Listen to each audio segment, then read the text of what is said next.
想这样玩，他其实就是要求全台湾的人都要表态了啦。你说我不支持蓝也不支持绿，我不碰政治也不行，像这个西周就是这个例子嘛。赖清德演这一出有什么意义呢？所有的账都算在你头上，这些不就是一群有奶便是娘的吗？谁给他们奶？王世坚的说法就是水肥车嘛，那谁送的水肥车来教养这一群蛆呢？不就是民进党吗？何必演啊？何必侮辱你们自己的智商呢？路易莎呢不要摆这个罢免联署战。第一个呢，先疯狂去按一心倒战；第二呢，又呛说昨天呢有10万连署书进中选会，请问公安部门要处理这个危机，你们可能要仔细想想后面的客群消费选择哦。这简直是发了疯了，是不是？罢免谢依凤现场连署收件当中呢，把西周夜市放了进去，西周夜市赶快跳出来说我们不提供连署场地哦，结果马上又被青鸟出征了。人家也是私人产业，人家做生意啊，打着公民活动的旗帜，所以所有的人都要支持你吗？毫无公民素养，怎么会这么没水准啊 ？Ladies and gentlemen, welcome the host.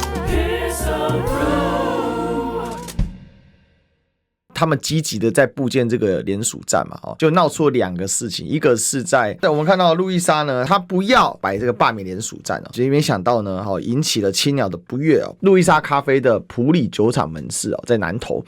路易莎是一间提供温馨舒适空间的咖啡店，让客人享受美味咖啡和聊天看书的地方，偶尔会举办亲子或艺文活动，但是谢绝所有党派政治活动。结果呢，此文一出支持罢免的网友马上延上第一个呢，先疯狂去按一心倒战；第二呢，又呛说昨天呢有10万连署书进中选会，请问公安部门要处理这个危机，你们可能要仔细想想后面的客群消费选择这简直是发了疯了，是不是？我不给你摆罢免连署摊那你这样攻击人家，这样是对的吗？还有什么公民活动被你们主观认定是政党活动，我看你们的脑袋是被政党季节了吧？还有，请问普里酒厂门市代表总部发言吗？昨天有10万人你们要想想还有呢，说你们对没有党派公民活动也加以驱赶，表示你们早已经主观认定人家是什么党派，这就是公民活动，不是选举活动还有青鸟说太扯了，罢免公民权利何谓政治活动，烂店家。公民活动又怎么样？人家也是私人产业，人家做生意啊，你公民活动就可以强迫别人配合，强迫别人支持吗？这还有没有人权呢？打着公民活动的旗帜，所以所有的人都要配合你，都要捧着你，都要支持你吗？毫无公民素养，流氓地痞也不敢像他们这么嚣张吧？怎么会这么没水准啊？可是这个青鸟的这种疯狂的这种进攻到现在还依然没有停止。是谁教他们说打着公民活动4个字就可以为所欲为，横着走？所以人家私人产业做生意的就必须配合他。是谁教他们公民活动4个字，所以他们代表的政治正确就可以横行无阻呢？这样子的一个非常严重的错误的长期教育跟洗脑，导致我们很多的这些年轻人，还有民进党的这些支持者，包括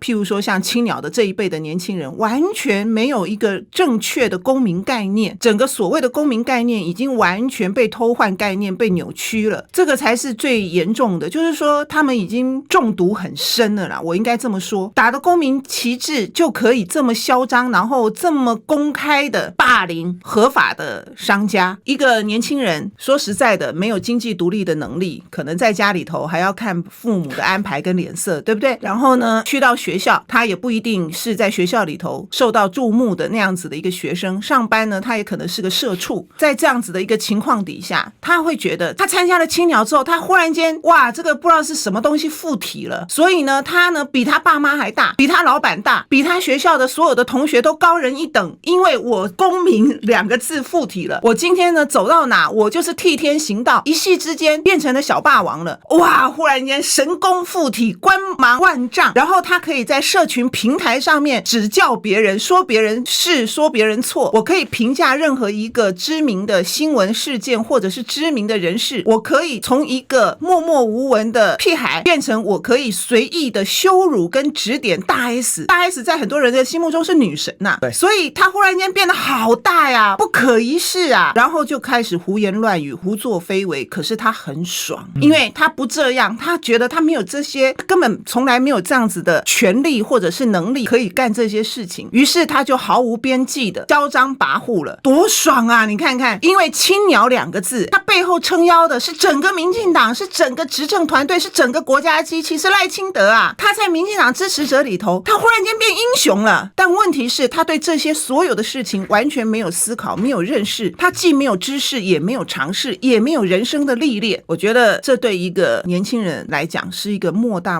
扼杀，因为他一个正常的学习成长的历程已经完完全全的被扭曲了，完完全全的偏差了。那台湾有多少年轻人中了这个毒？你想想看，这还不恐怖吗？我不知道哪一天他们会醒过来。那事实上，我觉得现在可怕的地方是，它是一个集体疯魔的现象。那另外一个是罢免这个彰化的谢依凤，也是国民党的。他们应该是中台湾的都罢免了嘛，还包括云林的啦，就是中彰投云都罢免了，所以他是有战略的嘛。因为就是中台湾兵家必争之地，这是对于未来选举，不管是县市长选举或者是总统选举都非常重要的，所以中台湾全部通通都罢。那他们当然也知道不可能罢得掉，但是能罢一个算一个嘛。但重点是在这个罢免的过程当中，就是练兵嘛。现在我为什么说恐怖的地方来了？因为他们是集体的这种往前去出征了。因为我们看到刚才那个粉专就是在讲这个我爱西周嘛，可是你看哦，这种地区新闻他又贴出来罢免谢依凤，现场连署收件，当中呢就把西周夜市给放了进去。之后呢，西周夜市赶快跳出来说，我们不提供连署场地哦。结果西周夜市呢才刚这样一发文哦，马上又被青鸟出征了哦，马上罢免支持者就说好的，那我只好抵制哦，感谢表态，未来不会想去。还有呢，就是各种的这种谩骂的这种行径。因为我发现最大问题是，它不是一个单一个案，他其实就是要求全台湾的人都要表态了啦，都要选边站。你说我不支持蓝也不支持绿，我不碰政治也不行，像这个西周就是这个例子嘛。西周他并不是说我反对你罢不罢免，而是说我不碰政治的活动，跟我无关嘛。所以你不碰政治也不行，你要保持中立也不行，他就是要逼你表态。那你非绿，你就是我的，你不是我的朋友，你就是我的敌人，你就必须站队。你不站队，你要中立，你要避开是不可能的。他就是用逼迫你，那总是有人会害怕，总是有人会低头，总是有人会服软。毕竟他们站在的是执政党这一方，他也怕被政府找麻烦嘛。我感觉到的是有一个历史的场景宛如浮现，就是麦卡锡文化大革命了。对，就是只要你不积极表态，那没事。绿色恐怖嘛，真的很可怕哦。那民进党这样玩。这个我觉得最不要脸就柯建铭，林志杰他是市长提名嘛，后来立委提名，他想把郑正前拉下来嘛，对，他想罢免郑正前。他跟柯建铭同样，因为他是柯的人嘛，大家也知道。然后呢，他们竟然说，我们内部讨论后的结果，我们决定了由柯建铭的助理呢退回公民呢，然后来作为领衔人。这些人恶不恶心，无不无聊。对，就做事情呢，何必这么孬呢？何必在那边装模作样呢？何必这么猥琐卑鄙呢？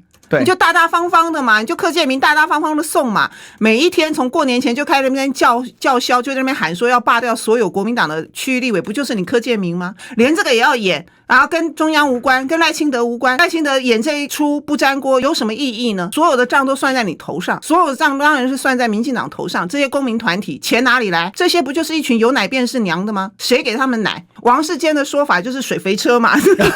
那谁送的水肥车来教养这一群区呢？不就是民进党吗？何必演啊？何必侮辱你们自己的智商呢？民进党就喂我们吃这个毒啊！然后每天就在想大罢免，最后呢中毒更深。大 S 一个这么一个正常人性的，大家都应该惋惜。可是，在台湾的讨论，居然是有人用这个东西继续在进行政治的攻防，你不觉得非常的可笑，而且非常的可悲吗？我都觉得民进党造孽太深了，这些侧翼们啊，你难不知道造这些口业，你会有报应啊！你